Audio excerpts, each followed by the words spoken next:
Hi, I'm John Stevenson, and we're going to be looking at the Tower of Babel in Genesis chapter 11, verses 1 through 9.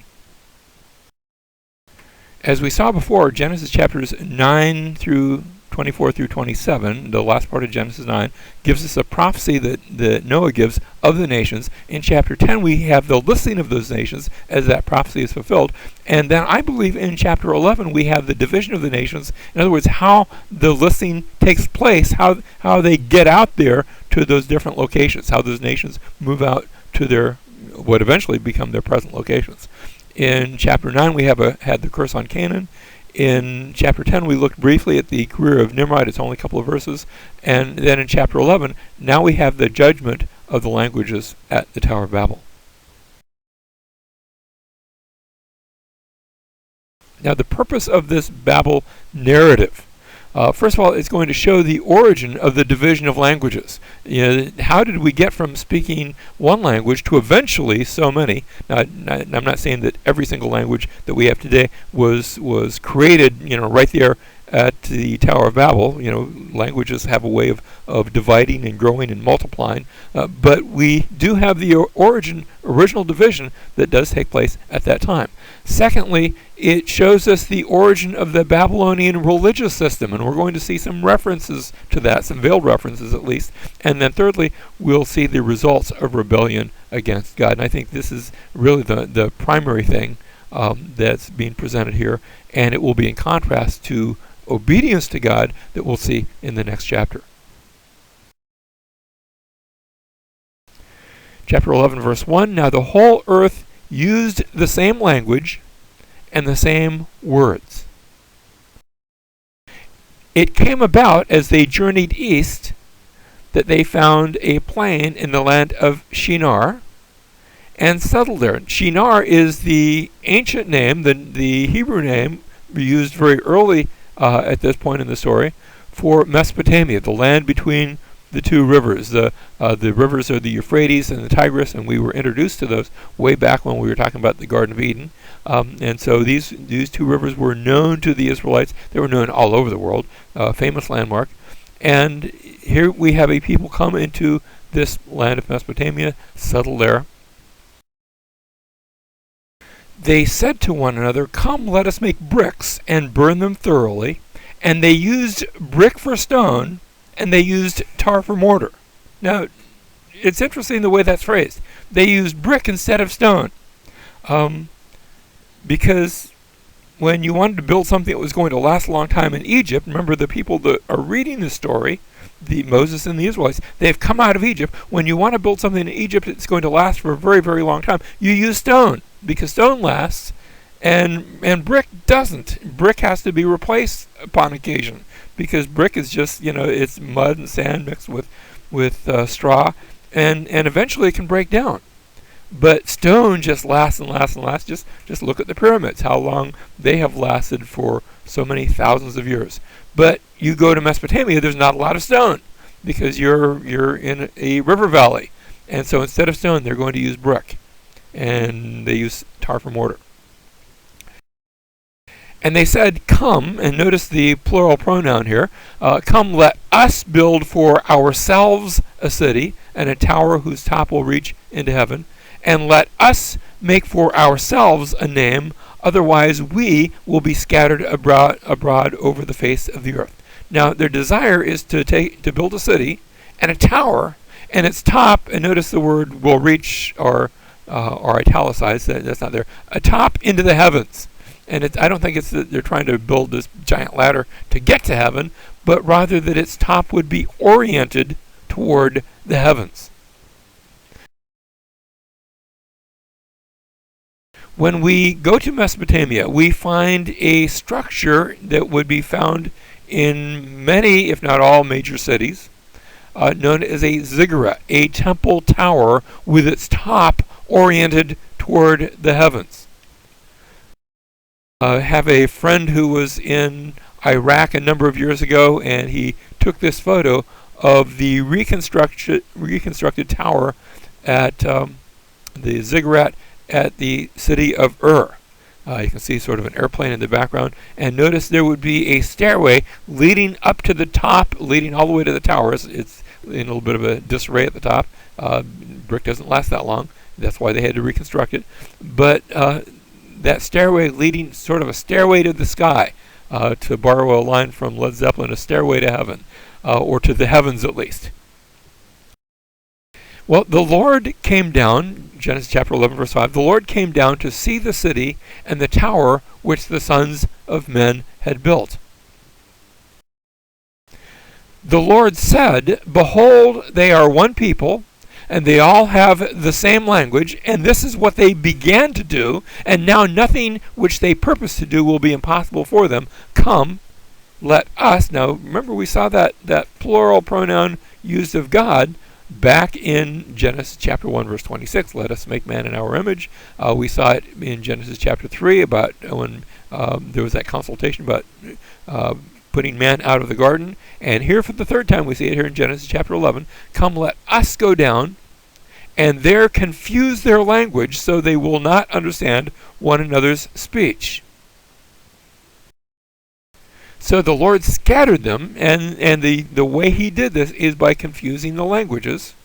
Like I said, not into every single language we have today, but into those, at least those three broad categories, the Hamitic and the Semitic and the what we call the Indo-European or descendants of Japheth. And philologists today recognize those three categories. So the Lord scattered them abroad from there over the face of the whole earth, and they stopped building the city. Therefore, its name was called Babel. As we noted later on, I'm going to see the translators switch to Babylon, but it's the same Hebrew word, Babel, because there the Lord Baleled, it's a play on words here, the terms sort of sound alike, because there the Lord confused the language of the whole earth. And from there the Lord scattered them abroad over the face of the whole earth.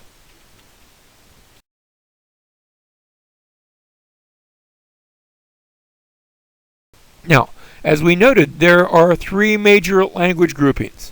The Indo-European corresponds to Japheth, languages such as English, which itself descended from badly spoken French and Spanish and a number of others. But English and Spanish and Greek and German and French and Latin and Italian, those are all Indo-European languages. I suppose I could also add Sanskrit to that.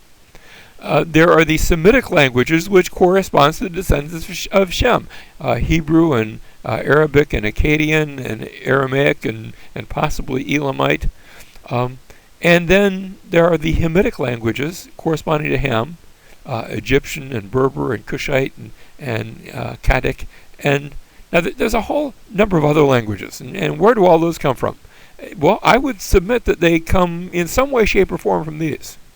Now, I'm not able to trace all those out, and I'm not even sure philologists who have worked at this their entire lives are finished in tracing all those out, because languages get very twisted and they borrow from each other, and it's not a clear-cut section. But this is the very broad picture of those language groupings. So that we have the Tower of Babel, where there is judgment upon man's rebellion, and through that confusion of languages, mankind is scattered. Next, we're going to read at the latter part of Genesis chapter 11, he'll be introduced, Abraham, how one man is called to become a great nation. Out of that confusion of nations, that scattering of nations, one man becomes a great nation, and all nations are going to be blessed through him. Remember at Babel they said, let us make a name for ourselves, and then God comes to Abraham and says, I'm going to make your name great, your Shem great. I will make a name for you.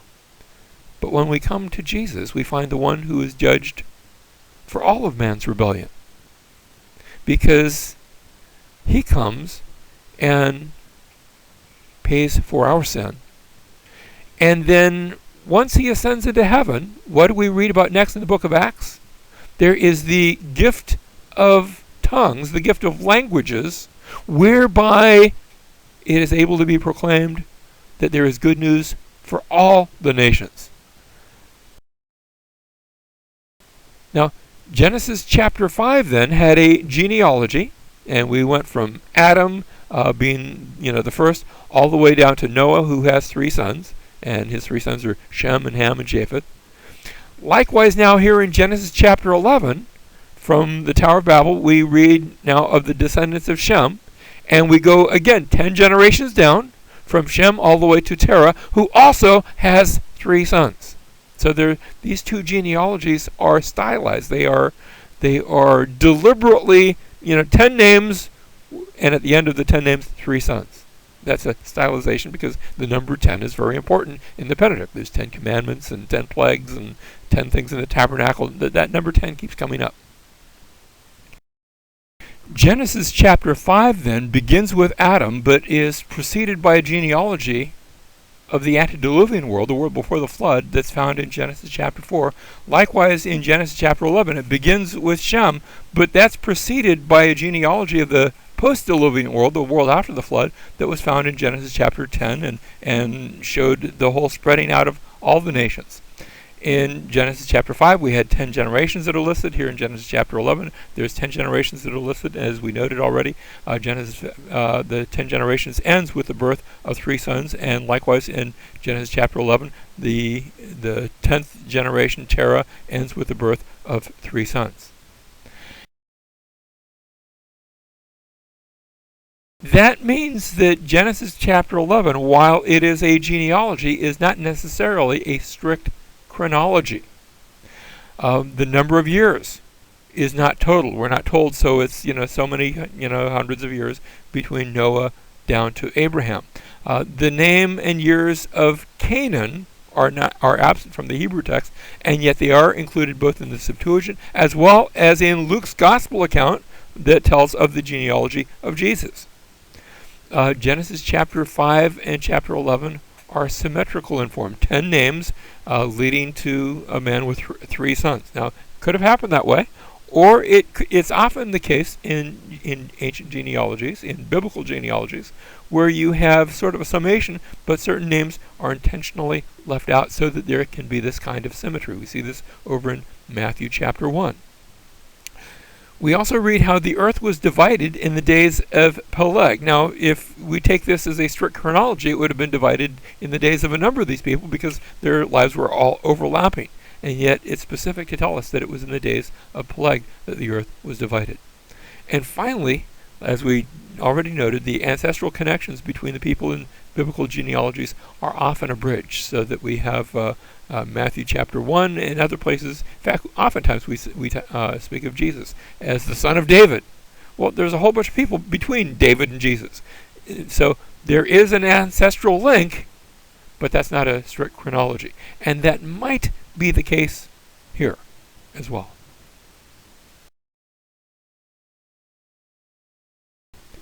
So that Genesis chapters 4 and 5 tell us how men began to call upon the name of the Lord. Remember, that's Genesis chapter 4, verse 26.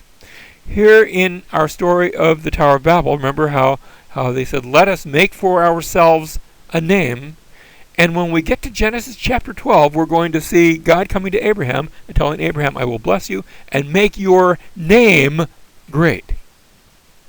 And of course, when we come to the New Testament, we read of the one, Jesus, who is given a name that is above every name, that at the name of Jesus, every knee would bow and every tongue would confess that he is Lord.